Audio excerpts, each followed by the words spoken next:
Professor Paula Barrett, how do I set up my child to be successful in life? Many ways. There's no right way, but I can encourage you and your family through modeling in your own behavior to help your child face adversity and bounce back from adversity. So whenever anything challenging happens, the whole family gets together.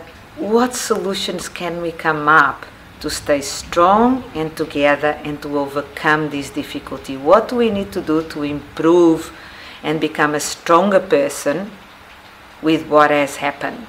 So focus on solutions rather than problems. Focus on bouncing back rather than on the experience of sadness and defeat. And the second general way is to also encourage your child, and also you as an adult and you as a family do, is when some amazing life opportunities come your way, some new interesting thing to do that is a bit scary but interesting, or an opportunity to learn a new skill, or an opportunity to help someone, or an opportunity to travel. Anything that is a little bit challenging but exciting, and at the same time, some people have got the resilience to face it and embrace it and take on the challenge no matter what happens. Sometimes it doesn't work out, but at least you gave it a go.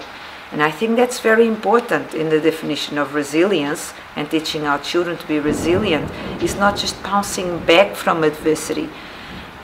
Doing things that make you stronger when things go wrong is also in being able to embrace opportunities and give them a go, and be open to learning, be open to new challenges in your life, because most of us find it too hard to do something different, to embrace a new way of looking at things, to embrace a new way of acting differently. So if you can do both, two sides of the same coin, bouncing back from adversity as well as embracing new opportunities, you're in the right track. But there's other very simple skills, okay? Try as a family, every dinner time, or breakfast time, or driving to school, or walking to school, to talk about one happy little thing that happened in your day. It doesn't have to be a big thing. You walked past a tree and you saw it was flowering. Someone smiled at you. You helped someone cross the road. You helped another kid that was struggling with homework, and you helped them try to find an answer. Any little thing will do, as long as you're trying to focus on positive things that have happened in your daily routine. Encourage your child to change unhelpful thinking to helpful thinking, or negative thoughts to positive thoughts. Encourage your child to surround himself with one or two or three strong positive role models. Can be dad, can be an older brother or sister, can be a teacher that is really positive and encouraging, can be someone in the community. Positive, strong role models that show you that they can try to do things, and how to do things are very powerful in young people's development. Encourage your child to break big challenges in small, tiny steps, and it makes it so much easier to achieve. For example, when you're learning to read, you don't go straight into a big novel. You start with little books with just a few words on each page. When you're learning to bike ride, you start by holding your child's bike, and very gradually, as they pick up the balance and the rhythm, sometimes you take your hand away, and gradually they can ride the bike without training wheels. Okay? The same thing with any challenge in life. Start with small, easy steps. And as the child builds up their own confidence, then further on steps are much easier. But you need to build a belief that they can do it. Okay? Focus on what your child can do well, and tell them often, daily. Praise them for what they're doing well. Give them positive feedback for what they're doing well. It's okay to also put boundaries and withdraw privileges when they cross the boundaries. but mostly focus on what they're doing well. They're trying to be brave, tell them they're trying. You notice that they're trying. They're trying to be kind to other children and animals and people. Tell them that you're proud of them for trying to be kind. They're trying to be respectful to the environment, putting things in the bin, looking after the trees, planting their own plants, turning the light off. Tell them that you're noticing. And also form support networks around your child and your family. Form strong friendships with at least one or two other families so that you're there for each other in times of adversity.